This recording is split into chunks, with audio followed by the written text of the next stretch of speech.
Next Ajay బాబు గారు మీ మీద కూడా కౌంటర్ వీడియో చేస్తాను సార్. ఏంటి, క్రైస్తవ సమాజం నుంచి అభినయ దర్శన్ బహిష్కరించాలి. అరే నువ్వెవడరా నన్ను బహిష్కరించడానికి? నన్ను బహిష్కరిస్తావా నువ్వు? నువ్వు పెద్ద పుడింగా క్రైస్తవ సమాజానికి? నువ్వే పెద్ద దొంగవి. నీతో సహవాసమైన తర్వాత నేను చెడిపోయాని చెప్పి అందరు నన్ను అంటారు. అదంటే సంవత్సరం నుంచి అంట నన్ను దూరం పెట్టాడట. సంవత్సరం నుంచి నువ్వు నాతో ఎందుకు దూరంగా ఉన్నావో, అజయ్ బాబుకి అభినయ దర్శన్కి మాటలు ఎందుకు లేవో, ఏం జరిగిందో క్షుణ్ణంగా పిన్ టు పిన్ అన్ని చెప్తాను. అజయ్ బాబు రెడీగా ఉండు, విత్ ఎవిడెన్స్ చెప్తా. నువ్వు నేను ఎందుకు దూరం అయ్యామో, నీ మైండ్ సెట్ ఏంటో, మన ఇద్దరం ఒకే బెడ్ మీద పడుకున్నాం, ఒకే కంచంలో తిన్నాం, నీ గురించి నాకంటే ఎవరికి ఎక్కువ తెలీదు. నేను మాట్లాడతా ఈరోజు. బహిష్కరిస్తావా నన్ను? క్రిస్టియన్ కమ్యూనిటీ నుంచి బహిష్కరించేద్దాం అభినయ దర్శనాన్ని సంప్రదిస్తావా క్రైస్తవుల్ని? నువ్వు ఎవడు నన్ను బహిష్కరించటానికి? నేను ఎవడిని బహిష్కరించబడటానికి?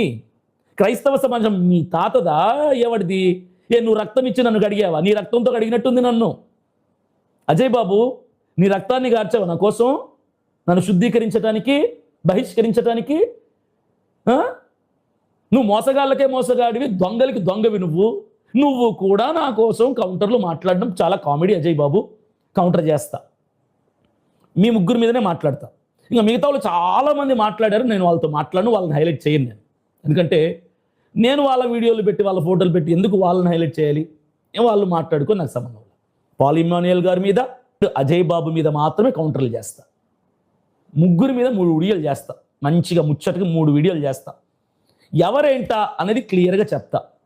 కృతజ్ఞత లేని వారికి సహాయం చేస్తే మనం ఎలాంటి పరిస్థితులను ఎదుర్కోవాల్సి ఉంటుందో నేను మీతో చెప్తాను. కొన్ని రోజుల క్రితం సోషల్ మీడియాలో నేను ఒక సంఘటన చూశాను. అతను పామును పట్టేవాడు. గాయపడిన ఒక పాము అతనికి కనబడింది. చావు బ్రతుకుల్లో ఉండే ఆ పామును దగ్గరికి తీసుకొని దానికి వైద్యం చేసి కట్టుగట్టి దాని ప్రాణాన్ని నిలబెట్టాడు అతను. ఎంత చేస్తే కృతజ్ఞత లేకపోగా ఆ పామును వదిలిపెట్టే సమయంలో తనకు కట్టుగట్టి ప్రాణం పోసినటువంటి ఆ వ్యక్తి చేతిని కరిచింది. అతను అలాగే చచ్చిపోయాడు. పాముకు పాలు పోసి పెంచినా అది విషాన్నే చిమ్ముతుంది, అది కాటు వేసి చంపుతుంది. అది దాని స్వభావం, దాని నైజం.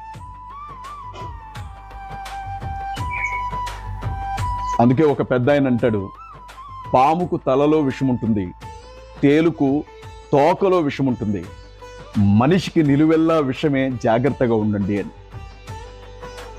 ఇవాళ అర్హత లేని వ్యక్తికి మనం సహాయం చేస్తే అతను ఆ సహాయాన్ని గుర్తుపెట్టుకోకపోగా మనం చేసిన సహాయంతో బలాన్ని తెచ్చుకొని, శక్తిని తెచ్చుకొని మనల్ని నాశనం చేయడానికి ప్రయత్నిస్తాడు. దాదాపు ఈ 40 సంవత్సరాల నా జీవితంలో ఇలాంటి వ్యక్తులను ఎంతో మందిని చూశాను. అన్నం పెట్టిన ఇంటికి కన్నం వేసే రకాలను చూశాను. కూర్చున్నటువంటి కొమ్మని నరికినటువంటి వ్యక్తుల్ని చూశాను. తల్లి పాలు తాగి రొమ్ము గుద్దినటువంటి వ్యక్తులను కూడా చూశాను. మనం చేసినటువంటి సహాయంతో బ్రతికి ఈరోజు మన మీదే విషాన్ని చిమ్ముతున్నటువంటి వ్యక్తులను ఎంతో మంది చూశాను. కాబట్టి ఎవరికి పడితే వారికి సహాయం చేయండి. మీరు సహాయం చేయాలనుకున్నటువంటి వ్యక్తి క్యారెక్టర్ ఎలాంటిదో తెలుసుకోండి. 3.5 సంవత్సరాల కాలం పాటు యేసుక్రీస్తు ప్రభుతోనే ఉండి 30 వెండి నాణేలకు యేసుక్రీస్తు ప్రభువు నమ్మేశాడు ఇస్కరియోతు యూదా. అలాంటి వ్యక్తులే ఎక్కువగా మనకు తారసపడుతూ ఉంటారు. ఇవాళ లోకంలో ఇలాంటి వ్యక్తులు ఉన్నారు అని అంటే అది వేరు సంగతి. కానీ క్రైస్తవులుగా చెప్పుకుంటున్నటువంటి వ్యక్తుల్లో, సేవకులుగా చెప్పుకుంటున్నటువంటి వ్యక్తుల్లో, సువార్థికులుగా చెప్పుకుంటున్నటువంటి వ్యక్తుల్లో కూడా ఇలాంటి విష స్వభావం కలిగినటువంటి వ్యక్తులు ఎంతో మంది ఉన్నారు.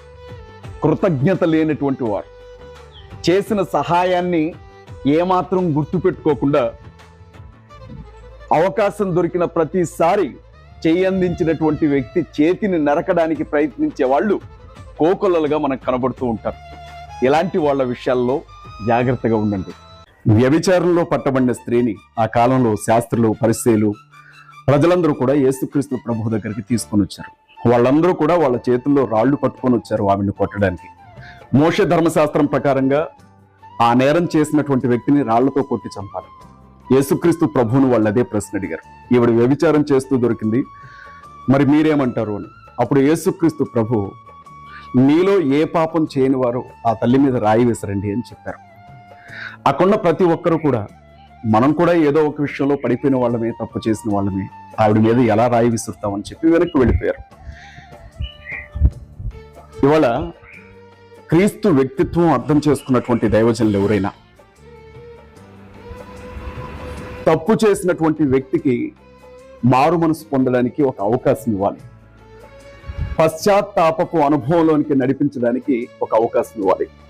మన మాటలు ఎలా ఉండాలి అని అంటే, అయ్యో నేను తప్పు చేశానే, నేను పాపం చేశానే, నా దేవుని ముందు నేను ఒప్పుకొని క్షమాపణ అడిగి నా జీవితాన్ని సరి చేసుకోవాలి, నేను మళ్ళీ రక్షణ అనుభవంలోనికి నడవాలి, నా ఆత్మీయ జీవితాన్ని బాగు చేసుకోవాలి అన్న ఆలోచన ఆ వ్యక్తికి కలగాలి. అంతేగాని బలవంతంగా ఆ వ్యక్తిని పట్టుకొని, ఇక నువ్వు పనికిరావు, ఇక నువ్వు క్రైస్తవ సమాజంలో ఉండడానికి వీల్లేదు, మేమెవరం క్షమించం, యేసుక్రీస్తు ప్రభువు కూడా నిన్ను క్షమించడు, నువ్వు లోకంలోనికి వెళ్ళిపో, నువ్వు యేసుక్రీస్తు ప్రభువుకు దూరంగా వెళ్ళిపోవలసిందే అని చెప్పి మాటలతోనే ఆ మనిషిని చంపడం అనేది న్యాయం కాదు అని నా ఉద్దేశం. మీరు ఒకసారి ఆలోచించండి. వాళ్ళ క్రీస్తుని గురించి ప్రకటిస్తున్నటువంటి మనం ఆయన ప్రేమ, ఆయన క్షమాపణ గురించి ఆలోచించాలి. కరడు కట్టినటువంటి దొంగ, మరికొద్ది గంటల్లో చనిపోయే దొంగ నన్ను క్షమించమని ప్రభువుని అడిగితే, అతన్ని క్షమించి ఈరోజు నువ్వు నాతో పాటు నిశ్చయంగా పరదేశంలో ఉంటావు అని చెప్పి అతన్ని తీసుకుని వెళ్ళినటువంటి దేవుడు యేసుక్రీస్తు ప్రభు. ఈరోజు ఒక వ్యక్తిని రక్షించడం, అతన్ని నిలబెట్టుకోవడం, అతన్ని ముందుకు నడిపించడం అనేది క్రీస్తుకు సంబంధించినటువంటి విషయం. ఆయన సింహాసనంలో మనం కూర్చుని తీర్పు తీర్చకూడదు. ఇవాళ చాలా మంది స్వనీతి పనులు చేస్తున్నటువంటి విషయం ఇది. గురవింద గింజలు వాటి కిందుండే నలుపును చూడవట. ఎవరి వ్యక్తిగత జీవితంలో కావలసినంత పాపం వాళ్ళకు ఉంటూనే ఉంటుంది, కానీ ఇతరులకు సంబంధించిన విషయం వచ్చేసరికి నాకంటే నీతివంతుడు లేడు, నాకంటే యథార్థవంతుడు లేడు అని దేవుణ్ణి కొంచెం ఆ కుర్చీలోంచి పక్కకి వెళ్ళి, నువ్వు నిలవబడు, నేను నీ కుర్చీలో కూర్చొని తీర్పు తీరుస్తాను అని అంటూ ఉన్నారు ఇవాళ చాలా మంది స్వనీతి పరులు. అయితే గుర్తుపెట్టుకోవాలి, తీర్పు అనేది ఒకటి ఉంది. అందరికీ తీర్పు తీర్చే దేవునికి ప్రతి ఒక్కరి జీవితం తెలుసు. ప్రశాంతంగా బ్రతకాలన్న ఆలోచన నీకుంటే నీకు ఒక మంచి సలహా చెప్తాను. ఎట్టి పరిస్థితుల్లో కూడా ఇతరులు నీ గురించి ఏమనుకుంటున్నారు అని ఆలోచించడం మానే. బడిసెల కంటే పదునైనటువంటి మాటలతో పొడిచే మనుషుల మధ్యన మనం బ్రతుకుతా ఉన్నాం. నువ్వు కష్టంలో ఉన్నప్పుడు కానీ, ఇబ్బందులో ఉన్నప్పుడు కానీ, శ్రమలో ఉన్నప్పుడు కానీ, ఆకలితో ఉన్నప్పుడు కానీ నీకు సహాయం చేయడానికి ఏ ఒక్కడు ముందుకు రాడు.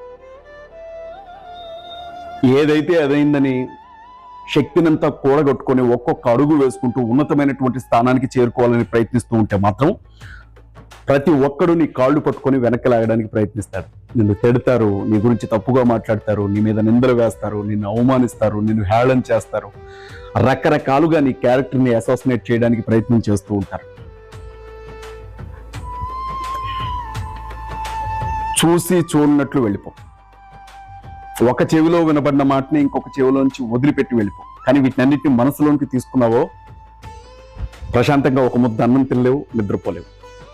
ఎందుకంటే ఒక మనిషి సంతోషంగా బ్రతకడం ఇంకొక మనిషికి గెట్టదు, అది మనిషి స్వభావం. ఇలాగే రోడ్డు మీద భార్యాభర్తలు ఇద్దరు ఒక గాడిద మీద కూర్చొని వెళ్తున్నారట. ఆ భార్యాభర్తలను చూసినటువంటి వాళ్ళు దున్నపోతుల్లాగా ఉన్నారు, గాడిద మీద వెళ్తున్నారు ఇద్దరు, దానికి ఎంత రూపాయలు పిచ్చిద్దు అన్నారట. ఆ మాటలు విన్నటువంటి భర్త గాడిద మీద నుంచి దిగి తన భార్యను మాత్రం గాడిద మీద కూర్చోబెట్టి మళ్ళీ నడుచుకుంటూ వెళుతున్నారట గాడిదతో పాటుగా. అప్పుడు అదే జనం, చూడు భార్య ఎలా ఉందో, ఎద్దులాగా ఉంది, మొగుడు నడుస్తూ ఉంటే ఏమాత్రం ప్రేమ లేకుండా గాడిద మీద కూర్చుంది అని తిట్టారట. ఎందుకు వచ్చిన గొడవలే, జనాలు తిడుతున్నారు అని చెప్పి ఆవిడ కూడా గాడిద మీద నుంచి దిగి తన భర్తను ఎక్కమని చెప్పి గాడిద మీద తను నడుస్తుందట. ఇంకొంచెం దూరం వెళ్ళిన తర్వాత మళ్ళీ అదే జనం, చూడు మగాడై ఉండి సిగ్గు లేకుండా గాడిద మీద కూర్చున్నాడు, ఆడదాన్ని నడిపిస్తున్నాడు అని అన్నారు. ఓరు నాయన, ఇద్దరం కూర్చొని వెళుతున్నా తిడుతున్నారు, ఒక్కదాన్ని కూర్చోబెట్టి నడిపించుకెళ్తున్నా తిడుతున్నారు, నేను కూర్చున్నా తిడుతున్నారు అని చెప్పి ఇద్దరు నడిచి గాడిదని నడిపించుకుంటూ తీసుకుని వెళ్తున్నారట. అప్పుడు జనం అంటున్నారట, వాళ్ళు చూడు ఎంత తెలివి తక్కువ సన్నాసులో, ప్రయాణం చేయడానికి పక్కనే గాడిదున్న దాన్ని నడిపించుకుంటూ వీళ్ళు నడుచుకుంటూ వెళుతున్నారు అన్నారట. ఇది మనిషి స్వభావం. నువ్వేం చేసినా తిడతారు మనుషులు. ఈర్ష్య, ద్వేషం, అసూయతో చస్తూ ఉంటారు మనుషులు. ఒంటికొచ్చే రోగాలు కనపడతాయి, కానీ హృదయానికి వచ్చే ఈ రోగాలు కనబడవు. ప్రశాంతంగా నువ్వు తెల్లబట్టలు వేసుకుంటే కూడా వారం లేని ఎంతో మంది ఉంటారు. నీకు మంచి పేరు వస్తే వారం లేని వాళ్ళు ఉంటారు. నీకు ఒక మంచి ఉద్యోగం వస్తే వారం లేని వాళ్ళు ఉంటారు. నువ్వు ఒక ఇల్లు కట్టుకుంటే వారం లేని వాళ్ళు ఉంటారు. నువ్వు ఒక బండి కొనుక్కుంటే వారం లేని వాళ్ళు ఉంటారు. నువ్వు ఒక మంచి పాట పాడితే వారం లేని వాళ్ళు ఉంటారు. నిన్ను 10 మంది అభిమానిస్తే వారం లేని వాళ్ళు ఉంటారు. ఇలాంటి మనుషులు ఏదో అనుకుంటున్నారని చెప్పి కురింగిపోతూ ఉంటారు చాలా మంది. వదిలే, ప్రశాంతంగా బ్రతుకు.